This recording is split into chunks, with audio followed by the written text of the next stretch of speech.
Hello students, how are you? I hope you all will be fit and fine. So now students start our next topic, area of polygons, chapter number 11. So student, what is polygon? A simple closed figure formed by a line segment in the same plane. So बच्चे ऐसी closed figure जो किससे made हो? Straight line से एक ही plane पर, उसको आप क्या बोलते हो? Polygons. So now student, in a simple way, any closed figure which is made from a straight line is called a polygon. तो बच्चे ऐसी कोई शेप जो क्या हो, फिगर क्लोज्ड हो, उसको आप क्या कहते हो? पॉलीगन. सो बच्चे देखो, जैसे आपके पास जो ये फिगर है, ये लाइन के थ्रू बनी हुई है, but it is not closed, so it is not a polygon. So ऐसी फिगर बच्चे जो मेड हो बाय लाइन से बट क्लोज्ड. सो इसको अगर मैं यहाँ लाइन लगा दूं तो जब ये फिगर होगी, this is a polygon. So every closed figure made from a line is called a polygon. So student, like triangle, quadrilateral, pentagon, hexagon, octagon, all are the examples of a polygon. Student, is circle is a polygon? Not, because polygon जो होते हैं वो किससे बनते हैं? Line से. But जो circle है is made from a curve. Circle किसके थ्रू बनता है? कर्व से. So circle is not a polygon. So now बच्चे, area of a quadrilateral. So student, you have to find the area of a quadrilateral. There is a formula for that, is half into diagonals into sum of the perpendiculars on the diagonal from the opposite vertices. So student, आपके पास देखो quadrilateral है A, B, C, D, in which AC क्या है? AC is a diagonal and DM and BN are the perpendiculars. दोनों क्या हैं? perpendiculars हैं opposite vertices दूसरे के. किस पर है ये परपेंडिकुलर? AC पर. सो आपको देखो क्वेश्चन में क्या लिखा है, फॉर्मूला हाफ इंटू डायगनल. तो डायगनल कौन सा बच्चे? AC into sum of the perpendicular. क्या करना है आपको? परपेंडिकुलर का सम करना है on the diagonal from the opposite vertices. So opposite vertices से जो आपके पास यहाँ परपेंडिकुलर बन रहे हैं, किस पर? डायगनल पर. इनका क्या करना है? Sum. Now exercise 11.1 first question. The length of the diagonal of a quadrilateral is 32 centimeter. diagonal की लेंथ quadrilateral की कितनी है? 32 centimeter.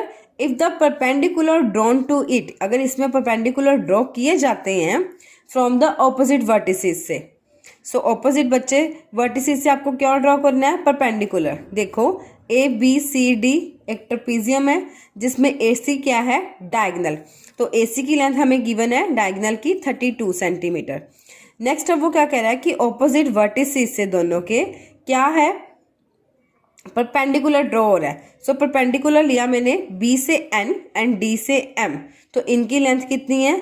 10 centimetre and 12. एक की लेंथ 10 है, दूसरे की 12. So then find the area of a quadrilateral. तो बच्चे क्या फाइंड करना है आपको? Area of quadrilateral.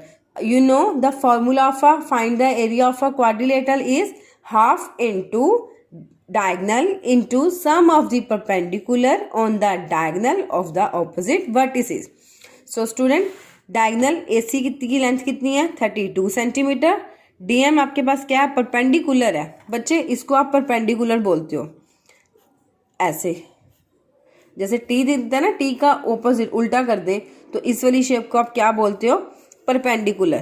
तो परपेंडिकुलर अगर आप ना लिखना चाहो और जस्ट आप ये साइन डाल दो तो इसका मतलब क्या होता है? परपेंडिकुलर.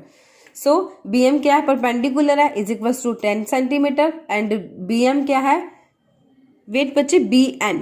सो BN क्या आपके पास इस परपेंडिकुलर है, is equal to 12 centimetre.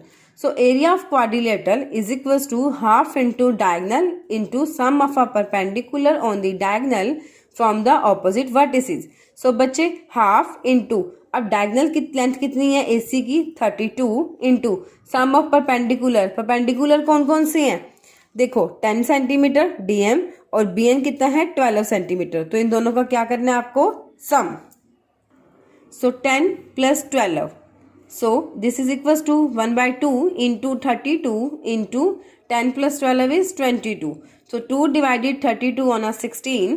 So this is equals to 16 into 22 is equals to 352 centimeters square. So the area of quadrilateral is 352 centimeters square. Now area of rhombus. बच्चे there is a formula to find the area of a rhombus. आपके पास A B C D is a rhombus. So कैसे find out करते हो? Half into product of its diagonal. आपको क्या करना है बच्चे, इन दोनों के डायगोनल की क्या करनी है, प्रोडक्ट, देन उसका क्या करना है, हाफ. तो देखो B से D इज अ डायगोनल है ये आपके पास, इसको मैंने नेम दे दिया D2. And A to C भी डायगोनल है, इसको नेम मैंने दे दिया D1. So half into product of diagonal. कितने डायगोनल्स हैं? 2, D1 and D2. So half into D1 into D2. So now student, third question is an example of find the area of a rhombus. Now the area of a rhombus is 960 centimeter square. आपको area of rhombus given है 960 centimeter square. If one of the diagonal is 32. अब वो क्या कह रहा है कि अगर इसमें आपके पास एक डायगोनल की लेंथ गिवन है 32, then find the other diagonal. आपको दूसरा डायगोनल फाइंड आउट करना है. सो बच्चे ए बी सी डी एक मैंने क्या बनाया, rhombus, in which A C and D B are two diagonals in which D B's length is 32 centimetre. And आपको क्या फाइंड करना है, other. It means you have to find the value of A C. So area of rhombus is equal to 960 centimeter square. D1 diagonal 1 कितना है, 32 metre. और diagonal 2 D2 कितना है, AC is equals to, बच्चे find, अब मैं क्या करना है, फाइंड करना है इसको. सो मैंने इसको क्वेश्चन मार्क कर दिया. नाउ एरिया ऑफ रोम्बस निकालने का फॉर्मूला क्या होता है, half into product of diagonals means product of D1 and D2. So area of rhombus is 960 is equal to 1/2. Diagonal 1 कितना है, 32 एंड डायगोनल 2 हमें फाइंड आउट करना है, तो मैंने उसको D2 एज इट इज लिख दिया. सो नाउ बच्चे 2 divided 32 on 16. So 16 into D2 and left side पर 960 एज इट इज. अब 60 यहाँ मल्टीप्लाई हो रहा है तो दूसरी साइड जाकर divide. So 960 is divided by 16. तो कट करो, 2 divided 16 on 8 and 2 divided 960 on 480. Again 2 divided 8 on 4 and 2 divided 480 on 240. Again 4 divided 4 on 1 and 4 divided 240 on 60. So diagonal 2 की लेंथ बच्चे कितनी आ गई आपके पास, 60. So diagonal 2 which is AC is equals to 60 centimeter. Now next student, area of trapezium. So बच्चे trapezium की shape कैसी होती है, इस टाइप से, in which one pair of opposite side is equal and one pair of opposite sides are unequal, means non parallel. So बच्चे देखो ED जो है इज पैरेलल टू AC. तो आपके पास E to B ये जो डिस्टेंस है टू पैरेलल लाइंस का, ये कितना है, H. इस डिस्टेंस को हम क्या बोलते हैं, height H. So now area of trapezium find out करने के लिए फॉर्मूला क्या है, half into height into sum of the parallel sides. So आपको क्या करना है, हाफ करना है किसका, हाइट, प्रोडक्ट ऑफ हाइट का, into sum of parallel side. So बच्चे पैरेलल साइड कौन सी है, ED एंड AC. इन दोनों लाइन के सम को किसके साथ मल्टीप्लाई करना है, हाइट, देन उसका क्या करना है, उसका half. So area of trapezium is equals to half into height into sum of parallel sides. Now sixth question, the area of trapezium is 88 meter square. Area of trapezium कितना दिया है, 88 meter square. If the distance between two parallel sides, दो parallel side के बीच का जो distance है वो कितना है, 8 meter. So and one of the parallel side is 12 centimeter. तो बच्चे वो कह रहा है इसमें कि उनमें से जो एक parallel side है वो कितनी है, 12 centimeter. Then find the other parallel. आपको क्या find out करना है, other parallel side. So now area of trapezium is equals to half into height into sum of the parallel side. So बच्चे area of trapezium कितना given है, 88 is equal to 1/2 into height कितनी है, 8 given है हमें, into sum of parallel side. sum of parallel side बच्चे DC किसके parallel है, AB के. So AB की लेंथ हमें given है 12 and DC की हमें find out करनी है because उन्होंने बोला है then find the other parallel line. So बच्चे plus DC. सो 2 को डिवाइड किया, 8 को डिवाइड किया 2 से, is equals to 4. So 88 is equals to 4 into 12 plus DC. Now 4 यहाँ क्या हो रहा है मल्टीप्लाई. सो नेक्स्ट दूसरी साइड जाकर क्या हो जाएगा डिवाइड. सो डिवाइड करो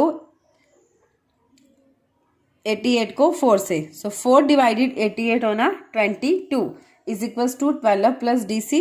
सो 12 यहाँ प्लस हो रहा है दूसरी साइड जाकर माइनस का. So 22 minus of 12 is equals to DC. So DC is equal to 10 centimetre. So बच्चे दूसरी साइड की लेंथ कितनी आई है 10 सेंटीमीटर.